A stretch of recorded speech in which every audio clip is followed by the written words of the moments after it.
भारतीय इतिहास के कुछ विषय भाग 3, उपनिवेशवाद और देहात। इसका उपभाग 1.4 जोतदारों का उदय।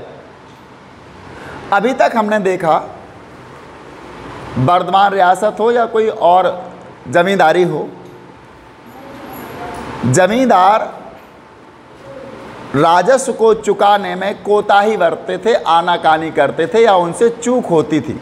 इसके हमने इससे पहली क्लास में उसकी चर्चा की थी, क्या क्या कारण थे जिस कारण से वो समय पर राजस्व कंपनी को नहीं दे पाते थे या ब्रिटिश उपनिवेशवादी शासन तक नहीं पहुंचा पाते थे। इस कारण उन्हें किन किन समस्याओं से गुजरना पड़ता था, हमने ये भी आपको पिछले उसमें बताया। आज 18वीं शताब्दी का प्रारंभ का समय था और हम इस विषय पर चर्चा करेंगे, जमींदारों की स्थिति क्या होती थी, कैसे थी, जमींदार मजबूत हो रहे थे या कमज़ोर हो रहे थे, जमींदारों का पतन हो रहा था या उत्थान हो रहा था। हमारे आध्यात्मिकता में अगर हम देखें या वास्तविकता में देखें, मनोविज्ञान के दृष्टि से देखें तो एक बात निश्चित है, जिसका उत्थान होता है उसका पतन अवश्य होता है। चूँकि जमींदारी प्रथा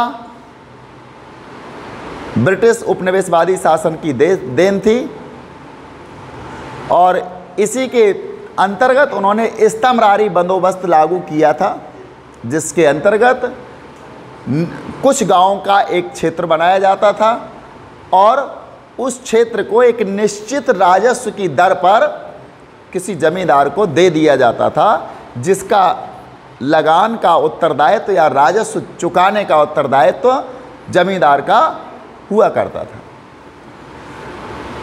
जमींदारों को विभिन्न कारणों के कारण या तो राजस्व प्राप्त नहीं हो पाता था या होता था तो वो जानबूझकर चुकाते नहीं थे। जब राजस्व नहीं चुकाते थे कंपनी को तो उनकी संपत्तियां नीलाम होती थी। संपत्तियों की नीलामी में भी काफ़ी हेरफेर था। उस समय कंपनी के द्वारा एक नियम बनाया गया था, यदि किसी स्त्री के नाम कोई संपत्ति होती थी तो उसको नीलाम नहीं किया जाता था। इसी को देखते हुए वर्धमान के जमींदार ने वो अपनी संपत्ति अपनी माँ के नाम कर दी थी। जो रही सही थी उसको उनके एजेंट खरीद लेते थे। एजेंट खरीदने के पश्चात उसका पैसा कंपनी को नहीं चुकाते थे, कंपनी पुनः नीलामी करती थी, पुनः ऐसा ही होता था। अंत तो गत्वा सस्ती दर पर ज़मीन फिर से या संपत्ति जमींदार के पास पहुंच जाती थी। आज हम देखेंगे आज के इस वीडियो में आगे जमींदारों की क्या स्थिति होने वाली है। तो आज 1.4 में दिया गया है जोतदारों का उदय। जमींदार संकट से जूझ रहे थे, यानी 18वीं शताब्दी के प्रारंभ में जमींदार संकट से जूझ रहे थे और इसी दौरान गांव में या उनके क्षेत्र में दूसरी ओर धनी किसान जो थे उन्होंने अपने समूह बना रखे थे। धनी किसानों के कुछ समूह गांव में अपनी स्थिति मजबूत कर रहे थे। जो किसान धनी होते थे वो अपना एक समूह बना लेते थे और गांव में अपनी स्थिति को मजबूत करने में जुटे हुए थे। फ्रांसिस बुकानन के उत्तराधिकारी यानी फ्रांसिस बुकानन के उत्तरी बंगाल के दिनाजपुर जिले से के सर्वेक्षण में हमें धनी किसानों के इस वर्ग का, जिन्हें जोतदार कहा जाता था, विषाद विवरण देखने को मिलता है। यानी कहना चाहिए कि फ्रांसिस बुकानन एक भारत में आया हुआ विदेशी यात्री था, सर्वेक्षक भी था, जो अंग्रेज सरकार ने इसको नियुक्त किया था और इसने उत्तरी बंगाल के दिनाजपुर जिले के सर्वेक्षण में उसने सर्वेक्षण किया था। उत्तरी बंगाल में दिनाजपुर जिला था, उसका फ्रांसिस बुकानन ने सर्वेक्षण किया था और इस सर्वेक्षण से हमें धनी किसानों के इस वर्ग का, जिन्हें जोतदार कहा जाता था, धनी किसानों का ये वर्ग था, इनको जोतदार कहा जाता था, विशद विवरण देखने को मिलता है। यानी उत्तरी बंगाल का जो दिजनापुर जिला था उस जिले में उसने सर्वेक्षण किया और उस सर्वेक्षण से हमें धनी किसानों के इस वर्ग का पता चलता है जिन्हें जोतदार कहा जाता था। 19वीं शताब्दी के प्रारंभिक वर्षों तक आते आते, यानी 18वीं शताब्दी से प्रारंभ होकर 19वीं शताब्दी के प्रारंभिक वर्षों तक आते आते जोतदारों ने जमीन के एक बड़े हिस्से पर अपना नियंत्रण स्थापित कर लिया था। उनके पास कभी कभी तो कई हजार एकड़ जमीन उनके पास इकट्ठी हो जाती थी। कई जमींदार कई हजार एकड़ जमीन अपने पास अर्जित कर लेते थे। स्थानीय व्यापार और साहूकार, जब इतनी बड़ी जमीन पर जोतदारों का अधिकार हो गया, बड़ी बड़ी एक हजार एकड़ जमीन पर जोतदारों का नियंत्रण हो गया गांव में, तो उन्होंने क्या किया, वहां के स्थानीय साहूकार जो कि आवश्यकता पड़ने पर धन किसी को देते थे, तो स्थानीय व्यापार और साहूकारों पर जोतदारों का नियंत्रण हो गया। चूंकि जोतदार बहुत बड़ी शक्ति हो गए थे, इनके पास हजारों एकड़ भूमि के मालिकाना हक थे, स्वामित्व था इनके पास, तो इन्होंने वहाँ के स्थानीय व्यापार पर और साहूकारों पर अपना नियंत्रण स्थापित कर लिया था। इस प्रकार वे उस क्षेत्र के गरीब काश्तकारों पर व्यापक शक्ति का प्रयोग करते थे और व्यापार पर और वहाँ के साहूकारों पर तो नियंत्रण ने स्थापित किया। साथ ही साथ जो गरीब काश्तकार थे, गरीब काश्तकार का मतलब है जो गरीब किसान हुआ करते थे, उनके ऊपर ये अपनी शक्ति का व्यापक प्रयोग करते थे। कौन? जोतदार। एक वो वर्ग था जो कृषक या जो काश्तकार, खेत में जाकर के जो काम करने वाले लोग थे, उनसे स्वयं कृषि करते थे, उनके और जमींदार के बीच में एक नया वर्ग खड़ा हो गया था, इसका नाम था जोतदार। तो ये क्या करते थे? गरीब काश्तकारों के विरुद्ध अपनी शक्ति का व्यापक प्रयोग करते थे। उनकी जमीन का काफी बड़ा भाग बटाईदार जो जोतदार होते थे, उनकी जमीन किनके पास होती थी? बटाईदारों के पास। बटाईदारों का काम क्या होता था? फ्रांसिस बुकानन लिखता है, बटाईदार आते थे, अपनी जमीन मतलब जो जिस भी जोतदार की वो जमीन को ले लेते थे कृषि के लिए, वो अपने हल लाते थे, अपने बैल लाते थे, उस पर मेहनत करते थे और जो भी उपज होती थी उसका आधा भाग जोतदारों को दे देते थे। शेष से वो अपना खर्च चलाते थे। बटाईदारों यानी अधियारों या वर्गादारों, इसका मतलब है जो आधी फसल लेते थे, उपज का आधा हिस्सा लेते थे, उन्हें अधियारों कहा जाता था। और वर्गादारों का मतलब है वो जो 1/4 फसल से भी संतुष्ट हो जाते थे। तो अधियारों या वर्गादारों के माध्यम से जोता जाता था, यानी जोतदारों की जमीन का बड़ा हिस्सा बटाईदारों या वर्गादारों के द्वारा जोता जाता था, जो खुद अपने हल लाते थे, खेत में मेहनत करते थे और फसल के बाद उपज का आधा हिस्सा जोतदारों को दे देते थे। गांव में जोतदारों की शक्ति जमींदारों की ताकत की अपेक्षा अधिक प्रभावशाली होती थी, क्योंकि जमींदार शहर में रहते थे और जोतदार गांव में रहते थे, किसानों के बीच रहते थे। लेकिन भूमि के एक बहुत बड़े हिस्से पर इनका अधिकार होता था।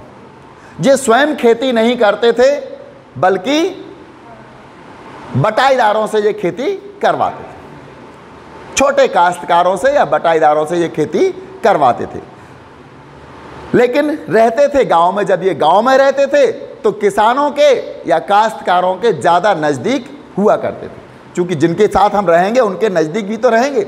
उनकी आवश्यकताओं को समय समय पर पूरा करना, उनके सुख दुख में सम्मिलित होना इत्यादि चीज़ों के कारण जोतदारों का उन पर अच्छा नियंत्रण था। गांव में जोतदारों की शक्ति जमींदारों की ताकत की अपेक्षा अधिक प्रभावशाली होती थी। जमींदार के विपरीत जो शहरी इलाकों में रहते थे, जमींदार कहाँ रहते थे? शहरी इलाकों में। उसके विपरीत हुआ करते थे जोतदार, जो गांव में ही रहते थे और गरीब ग्रामवासियों के काफ़ी बड़े वर्ग पर सीधे अपने नियंत्रण का प्रयोग करते थे। गांव में रहकर गरीब जोतदारों के बड़े वर्ग पर यह सीधा नियंत्रण स्थापित कर लेते थे। जोतदार जमींदारों द्वारा गांव की जमा यानी लगान को बढ़ाने के लिए किए जाने वाले प्रयत्नों का वे घोर विरोध करते थे। जब जमींदार गांव में लगान बढ़ाने का प्रयत्न करते थे या लगान बढ़ाने के लिए कोई काम करते थे या नियम बनाते थे तो ये लोग उनका घोर विरोध करते थे। अब विरोध कैसे करते थे? चूंकि इनके पास जमीनें तो ज़्यादा थी जोतदारों के पास, तो लगान बढ़ाते यदि वो तो सबसे ज़्यादा लगान जोतदारों को ही देना होता था। सैकड़ों एकड़ या 1,000 एकड़ ज़मीन के मालिकाना हक हुआ करते थे जोतदारों के पास, तो लगान यदि या राजस्व यदि वो बढ़ाते थे, जमा बढ़ाते थे ज़मींदार, तो इसके बदले में ये लोग उनका विरोध करते थे। जोतदार जमींदारों का विरोध करते थे। जमींदारी अधिकारियों को अपने कर्तव्यों का पालन करने से रोकते थे। जमींदार क्या करते थे? अधिकारियों को अपने कर्तव्यों का पालन करने से रोकते थे। हमारे कर्तव्य क्या हैं और उनका पालन कैसे करना है उससे रोकते थे। जो रैयत उन पर निर्भर रहते थे, रैयत का मतलब जो किसान थे, जो जोतदारों पर निर्भर रहते थे, यानी जमींदारों ने जो अधिकारी भेजे गांव में काहे के लिए? अपने लगान या राजस्व को बढ़ाने के लिए या उसको इकट्ठा करने के लिए। तो क्या करते थे? वो तो अपने कर्तव्यों का पालन करते थे, कौन? अधिकारी, लेकिन उन कर्तव्यों का पालन करने से रोकने वाले जोतदार ही हुआ करते थे। जो रैयत पर निर्भर रहते थे और उन्हें वे अपने पक्ष में एकजुट रखते थे और जमींदारों को राजस्व के भुगतान में जानबूझकर देरी करा देते थे। यानी जोतदार क्या करते थे? अधिकारियों को कर्तव्यों का पालन करने से रोकते थे और किसानों को या जो काश्तकार होते थे उनको जानबूझकर लगान या राजस्व देने से रोकते थे, मना करते थे, जिससे जमींदार के पास समय पर लगान ना पहुंच पर सके या उसका भुगतान में देरी कर देते थे या तो जानबूझकर देरी भी कर देते। सच तो यह है कि जब राजस्व का भुगतान ना किए जाने पर जमींदारों की, यानी राजस्व का भुगतान नहीं कर पाते थे ये लोग, करते थे, तब क्या होता था? जमींदारों की जमीनें, बिल्कुल उनकी ज़मीनों का तो संपत्ति जाएगी ना।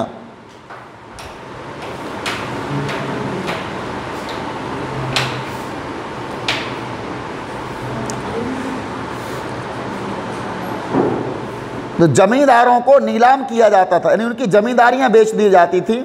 तब क्या होता था? उन जमीनों को वो ही खरीद लेते थे। कौन? जोतदार। जब जमींदारों की ज़मीनों को वो राजस्व नहीं चुका पाते थे कंपनी का, तो कंपनी उनकी ज़मीनों को नीलाम कर लेती थी, तो उस ज़मीन को जोतदार ही खरीद लेते थे। क्योंकि पैसा तो जोतदारों के पास था, उन्हीं ने तो ज़मींदार को नहीं दिया था, तो वो उस ज़मीन को खरीद लेते थे। उत्तरी बंगाल में जोतदार सबसे अधिक शक्तिशाली थे। हालांकि धनी किसान और गांव के मुखिया लोग भी बंगाल के अन्य भागों के देहाती इलाकों में प्रभावशाली बनकर उभर रहे थे। यानी उत्तरी बंगाल में जोतदार सबसे अधिक शक्तिशाली हो चुके थे 19वीं शताब्दी के आते आते। हालांकि धनी किसान और गांव के मुखिया लोग भी बंगाल के अन्य भागों के देहाती इलाकों में प्रभावशाली बनकर उभर रहे थे। किन्हीं किन्हीं गांव में जोतदारों के अलावा धनी किसान और गांव के मुखिया भी अपनी शक्ति को इकट्ठा करने में लग चुके थे। वो भी सोच रहे थे कि हम भी जोतदारों की तरह अपने अंदर शक्ति अर्जित कर लें। तो किन्हीं गाँव में तो धनी किसान और गांव के मुखिया भी बंगाल के अन्य भागों के देहाती इलाकों में प्रभावशाली बनकर उभर रहे थे। कुछ जगहों पर उन्हें हवलदार कहा जाता था, कुछ जगहों पर क्या? हवलदार कहा जाता था, और कुछ अन्य स्थानों पर वे गांटीदार या मंडल कहलाते थे। तो कुछ जगह पर उनको क्या हवलदार कहा जाता था? किनको? जो गांव के धनी किसान होते थे, गांव के जो धनी किसान हुआ करते थे, और गांव के मुखिया जो प्रभावशाली एक वर्ग के रूप में उभर रहे थे, तो उनको कुछ जगह पर हवलदार और कुछ जगह पर गांटीदार या मंडल कहलाते थे। उनके उदय से जमींदारों के अधिकार का कमजोर पड़ना अवश्यंभावी था। जैसे उनका उदय हुआ तो जमींदारों के अधिकार कमजोर पड़ने लगे।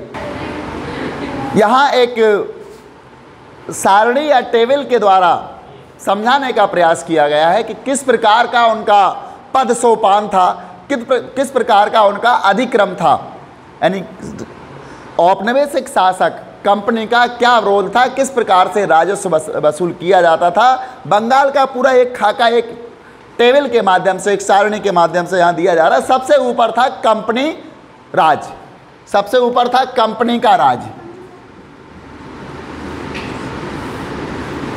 ये था उपनिवेशवादी शासन।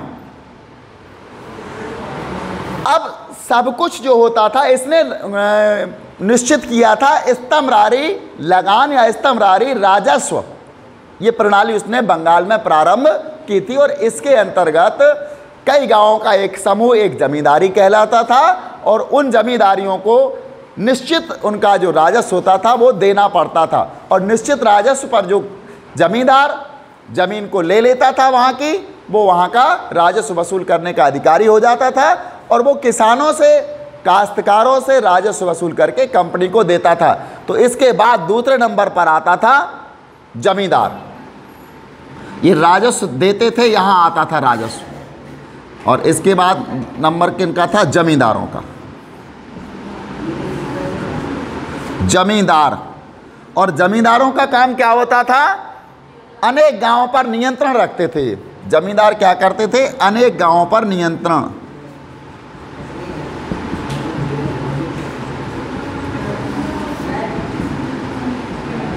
ये दो चीजें हो गई, यानी जमींदार कंपनी को राजस्व देगा। अब जमींदार तक राजस्व कहां से आएगा? जमींदार तक राजस्व आएगा, यहां आएगा रैयत, ये रैयत देगा इसको।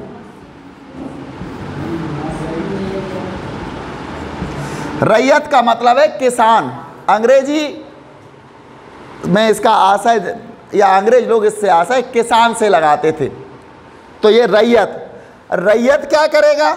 रैयत भी खेती नहीं करने वाला है, इसने जमीन तो ले ली लेकिन ये खेती नहीं करेगा। और ये सिक्मी रैयत, सिक्मी रैयत कौन होते थे हम ये भी आपको बताते हैं।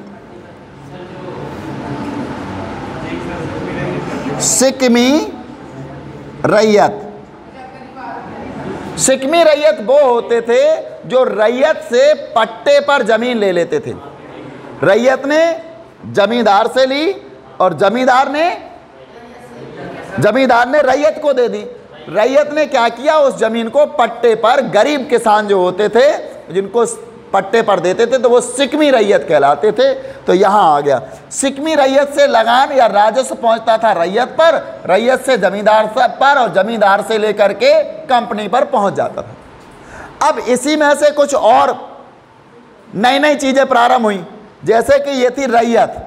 रैयत में से ही क्या बने? जोतदार। रैयत में से बन गए जोतदार।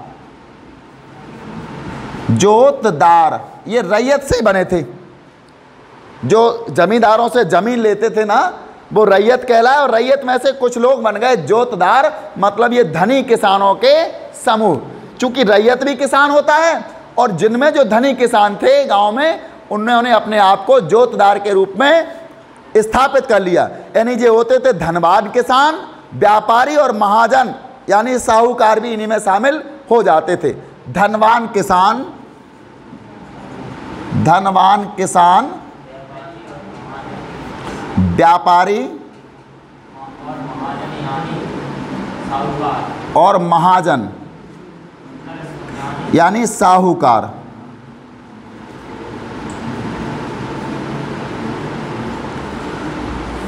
ये हो गए, कहां से गए? रैयत में से। अब ये क्या करेंगे? ये भी लगान किसको देंगे? ये लगान देंगे जमींदार को देंगे ये लगान। यानी यहां से तो रैयत के रूप में थे, जो रैयत का जा रहा था तो यहां से तो रैयत के पास जाएगा, और एक हिस्सा इनका जा करके सीधा कहां जाने वाला है? जमींदार के पास। एक हिस्सा इनका जाएगा तो वो पहुंच जाएगा जमींदार के पास। चूंकि जमींदारों का ही तो हिस्सा थे, नहीं रैयत का हिस्सा थे, जमींदारों से इन्होंने जमीन ली थी, तो जमींदार के पास पहुंच जाएगा, जमींदार से कंपनी पर पहुंचता था। अब जोतदारों में भी सिक्मी रैयत थी, इसमें भी कुछ गरीब लोग थे, वो भी क्या थे? सिक्मी रैयत। तो सबसे निम्न इकाई जो थी कृषि पर, जो प्रत्यक्ष रूप से खेती करते थे भूमि पर, और सबसे छोटी जो इकाई थी जहां से राजस्व जनरेट होता था, वो थी सिक्मी रैयत। शिकमी रैयत। मतलब ये लोग खेत में काम करेंगे, यहाँ से उपज प्राप्त होगी, वो किसी न किसी रूप में इनको देंगे, किसी न किसी रूप में रैयत को देंगे। यहाँ से ये कुछ रैयत को भी दे सकते हैं और कुछ जा करके जब जमींदार को डायरेक्ट दे देते थे सीधा सीधा, और जमींदार लेकर के कंपनी को देता था। यही था इस्तमरारी बंदोबस्त, जो कि बंगाल में 18वीं और 19वीं सदी में प्रारंभ हुआ। 17वीं से लेकर 19वीं तक मान सकते हैं अपन। इस्तमरारी बंदोबस्त, इस्तमरारी व्यवस्था, प्रणाली लिख लो या व्यवस्था लिख लो, बंदोबस्त भी इसको ही कहते हैं।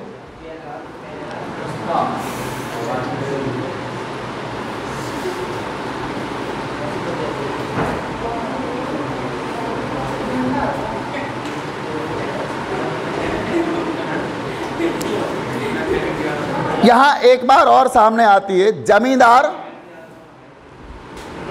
का कंपनी को राजस्व अदा करने के लिए गांव पर राजस्व संबंधी मांग निर्धारित करने के लिए जिम्मेदार थे। यानी जमींदार क्या करता था, कंपनी को राजस्व अदा करने के लिए जिम्मेदार था। दूसरा आता है इसमें ये गांव पर राजस्व संबंधी मांग निर्धारित करने के लिए जिम्मेदार थे। नहीं, जमींदारों का एक भाग जो होता था, गांव में से कितना हमें राजस्व लेना है, इसके लिए जिम्मेदार थे।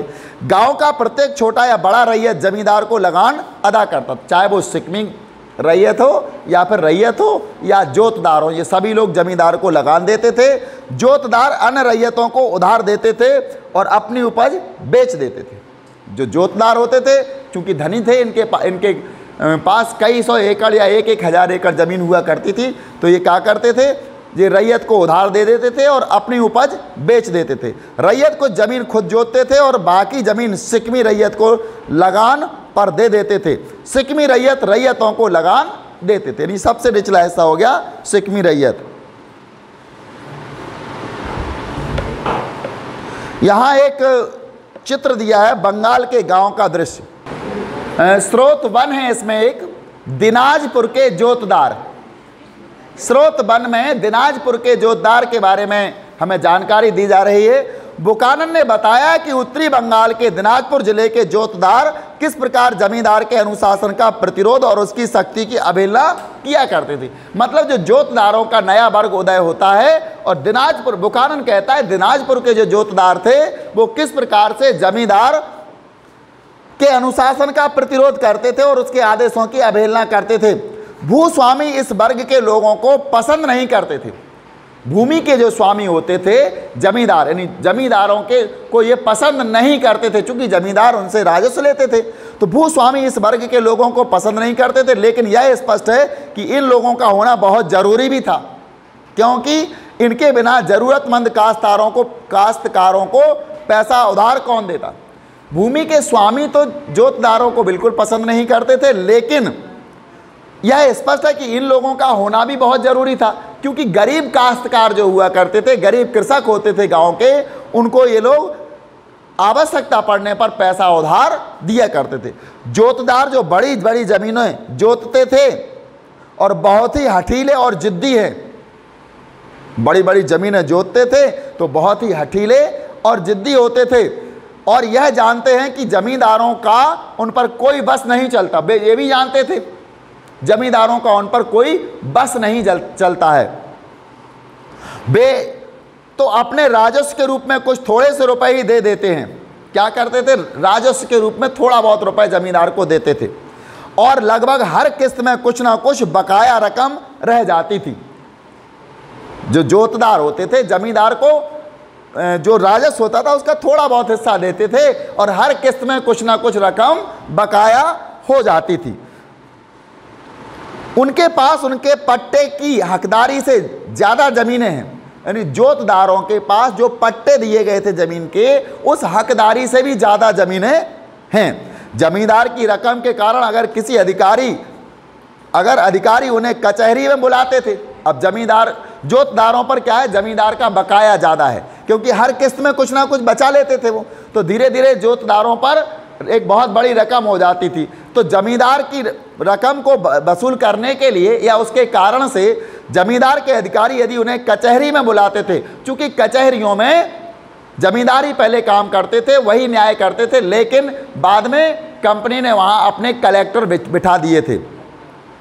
अगर वो कचहरी में बुलाते थे और उन्हें डराने धमकाने के लिए घंटे 2 घंटे कचहरी में रोक लेते थे, तो वे तुरंत उनकी शिकायत करने के लिए फौजदारी थाना यानी पुलिस थाना या मुंसिफ की कचहरी में पहुंच जाते थे। यानी जोतदारों को कौन बुलाते थे? जमींदार के अधिकारी जमींदार का बकाया वसूल करने के लिए उन्हें कचहरी में बुलाते थे और उन्हें डराने धमकाने के लिए घंटा 2 घंटा कचहरी में रोक लेते थे। तो वो तुरंत क्या करते थे? उनकी शिकायत करने के लिए फौजदारी थाना या मुंसिफ की कचहरी में पहुंच जाते हैं और कहते हैं कि जमींदार के कारिंदों ने उनका अपमान किया है, और वहां जाकर शिकायत करते हैं जमींदार के कारिंदों ने उनका अपमान किया है। इस प्रकार राजस्व की बकाया रकमों के मामले बढ़ते जाते हैं और जोतदार छोटे छोटे रैयत को राजस्व ना देने के लिए भड़काते रहते हैं। वहाँ पहुँच जाते हैं, कहते जमींदार के कारिंदों ने हमारा अपमान किया है, और बस पैसा नहीं देना पड़ता है उनको, और वो खुद नहीं देते हैं, और छोटे छोटे जोतदार को राजस्व ना देने के लिए भी भड़का देते हैं कि आप भी राजस्व मत दो, कुछ नहीं होता।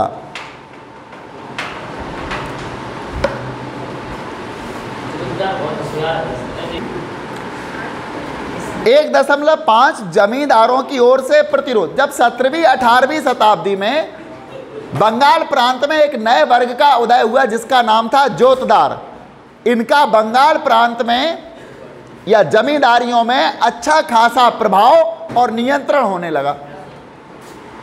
इसका कारण था ये गांव में किसानों के बीच रहते थे, ये धनी थे, इनके पास बहुत सारी जमीन हुआ करती थी, और ये छोटे छोटे किसानों को, गरीब किसानों को समय समय पर धन भी उधार दिया करते थे। इस कारण इनका प्रभाव वहाँ बढ़ने लगा। साथ ही साथ ये जमींदारों को लगान नहीं देते थे, राजस्व नहीं देते थे, जिससे जमींदारों की स्थिति संकट में पड़ गई। जब जमींदारों की स्थिति संकट में पड़ने लगी तो जमींदारों ने भी क्या किया? इसका प्रतिरोध शुरू कर दिया, और प्रतिरोध स्वरूप उन्होंने क्या किया जी? कहते ग्रामीण क्षेत्रों में जमींदारों की सत्ता समाप्त नहीं हुई थी। इन स्थिति संकट में तो आ गई थी जमींदारों की, लेकिन इनकी सत्ता पूरी तरह समाप्त नहीं हुई थी। राजस्व की अत्यधिक मांग और अपनी भू संपदा की संभावित नीलामी की समस्या से निपटने के लिए जमींदारों ने इन दबावों से उबरने के रास्ते निकाल लिए। नए संदर्भों में नई रणनीतियां बना ली गई। जब जमींदारों पर राजस्व को जमा करने की या राजस्व की अत्यधिक मांग बढ़ी, उन पर कंपनी के द्वारा राजस्व जमा करने के लिए मांग बढ़ने लगी जमींदारों पर, और जब इनकी भू संपदाओं की नीलामी होने लगी, चूंकि ये राजस्व दे नहीं पाते थे, कंपनी को नहीं दे पाते थे, तो जाकर के इनकी भू संपदाएं थीं और जो भी संपत्तियां थी इनकी नीलामी होने लगी। तो इस नीलामी से बचने के लिए वो नए नए रास्ते निकालने लगे, नई नई रणनीतियां बनाने लगे। और सबसे पहले वो क्या करते थे? फर्जी बिक्री एक ऐसी ही तरकीब थी। कैसी बिक्री करते थे वो? फर्जी बिक्री एक ऐसी ही तरकीब थी। इसमें कई तरह के हथकंडे अपनाए जाते थे, कई प्रकार के हथकंडे इसमें अपनाए जाते थे। बर्धमान के राजा ने पहले तो अपनी जमींदारी का कुछ हिस्सा अपनी माता को दे दिया। बर्धमान जो थे, बर्धमान के राजा थे जो कि वहाँ के जमींदार के रूप में स्थापित हो गए थे, उन्होंने पहले तो अपनी जमीन का या अपनी संपत्ति का कुछ हिस्सा अपनी माता को दे दिया, अपनी जमींदारी का कुछ हिस्सा अपनी माता को दे दिया, क्योंकि कंपनी ने यह निर्णय ले रखा था कि स्त्रियों की संपत्ति को नहीं छीना जाएगा। फिर दूसरे कदम के तौर पर उसके एजेंटों ने नीलामी की प्रक्रिया में जोड़ तोड़ किया, और पहले तो उसने अपनी जमींदारी का बहुत बड़ा हिस्सा अपनी माता के नाम कर दिया, और दूसरी प्रकार से उसने क्या किया? दूसरे कदम के तौर पर उसके एजेंटों ने नीलामी की प्रक्रिया में जोड़ तोड़ किया। कंपनी की राजस्व मांग को जानबूझकर रोक दिया गया, और कंपनी की जो राजस्व मांग थी उसको जानबूझकर जमींदारों के द्वारा रोक दिया गया था। यानी बर्धमान के जमींदार ने कंपनी को जो राजस्व देना था वो जानबूझ करके रोक दिया गया, और भुगतान ना की गई बकाया राशि बढ़ती गई। जब भू संपदा का कुछ हिस्सा नीलाम किया गया तो जमींदार के आदमियों ने ही अन्य खरीदारों के मुकाबले ऊंची ऊंची बोलियां लगाकर संपत्ति को खरीद लिया। आगे चलकर उन्होंने खरीद की राशि को अदा करने से इनकार कर दिया। इसलिए यानी आगे चलकर वो क्या करते थे, उनके जो एजेंट होते थे ऊंची ऊंची बोलियां लगा करके ज़मीन ले लेते थे जमींदार की, और उसके बाद वो जो धन उन्हें कंपनी को देना होता था एजेंटों को, वो नहीं देते थे।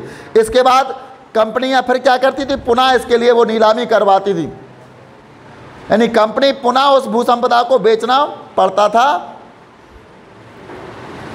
एक बार फिर जमींदार के एजेंटों ने ही उसे खरीद लिया और पुनः बेचा, तो जमींदार के एजेंट ने फिर से उस जमीन को खरीद लिया, लेकिन फिर भी पैसा नहीं दिया और फिर एक बार खरीद की रकम नहीं अदा की गई, इसलिए एक बार फिर नीलामी करनी पड़ी। यह प्रक्रिया बार बार दोहराई जाती रही।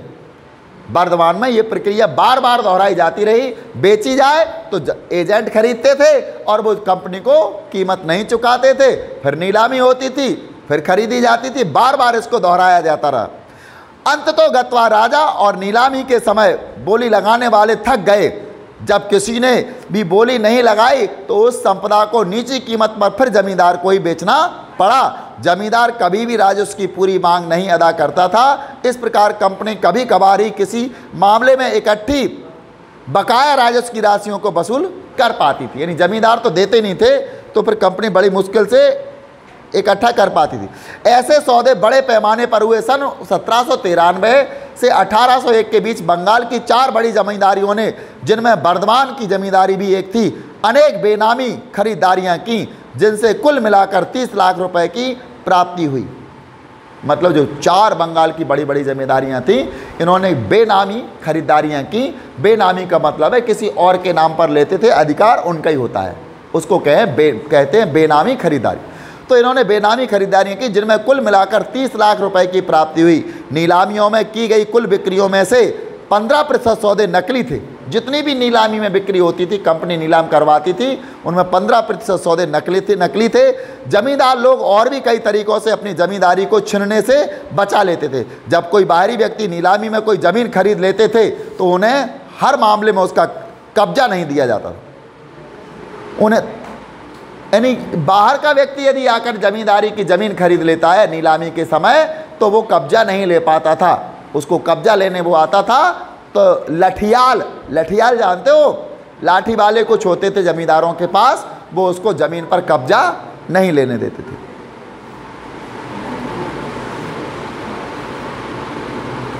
तभी उन्हें हर मामले में उसका कब्जा नहीं मिलता था। कभी कभी तो पुराने जमींदार के लठियाल नए खरीदार के लोगों को मार पीट कर भगा देते थे, और कभी कभी तो ऐसा भी होता था कि पुराने रैयत बाहरी लोगों को, यानी नए खरीदारों के लोगों को ज़मीन में घुसने ही नहीं देते थे।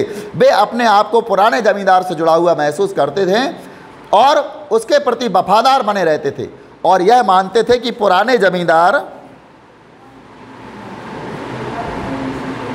ही उनका अन्नदाता है। मतलब गांव की जो रैयत थी, किसान थी, वो बाहर के खरीदार को ज़मीन तक नहीं पहुंचने देते थे, क्योंकि वो अपने पुराने ज़मींदार के प्रति वफादार हुआ करते थे। और वफादार होने के साथ साथ वो क्या करते थे, उन्हें ये मानते थे कि यही हमारे अन्नदाता है और वे उसकी प्रजा हैं। जमींदार की बिक्री से उनके तादात्म्य और गौरव को धक्का पहुंचता था, इसलिए जमींदार आसानी से विस्थापित नहीं किए जा सकते थे, यानी उनको आसानी से नहीं हटाया जा सकता था। 19वीं शताब्दी के प्रारंभ में कीमतों में मंदी की स्थिति समाप्त हो गई। अब 19वीं शताब्दी का प्रारंभ आया, अब कीमतों में जो मंदी थी वो अब समाप्त हो गई। पहले कीमतें मंदी थी, कीमतें बहुत नीची हुआ करती थी फसलों की, तो काश्तकार या रैयत भी जब इतना लगान नहीं दे पाते थे, क्योंकि उनकी कीमत भी बहुत कम जाती थी फसल की, तो वो इतना लगान नहीं दे पाते थे। लेकिन 19वीं शताब्दी के प्रारंभिक वर्षों में कीमतों की मंदी अब समाप्त हो गई, इसलिए जो जमींदार 1790 के दशक की तकलीफ़ों को झेलने में असफल हो गए, उन्होंने अपनी सत्ता को सुदृढ़ बना लिया। राजस्व के भुगतान संबंधी नियमों को भी कुछ लचीला बना दिया गया। फलस्वरूप गाँवों पर जमींदारों की सत्ता और अधिक मजबूत हो गई। लेकिन आगे चलकर 1930 के दशक में घोर मंदी की हालत में अंततः जमींदारों का भट्टा बैठ गया और जोतदारों ने देहात में अपने पांव मजबूत कर लिए। यानी कि फिर से 1930 में एक बार फिर वैश्विक मंदी आई थी, पूरी दुनिया में मंदी छा गई थी और इस मंदी में जमींदारों की हालत खराब हो गई और उनका भट्टा बैठ गया और जोतदारों ने देहात में अपने पांव मजबूत कर लिए। हमारा 1.6 अगले वीडियो में हमारा आएगा 5वीं रिपोर्ट। इसके लिए आप लोग चैनल को देखते रहें, सब्सक्राइब करते रहें। धन्यवाद।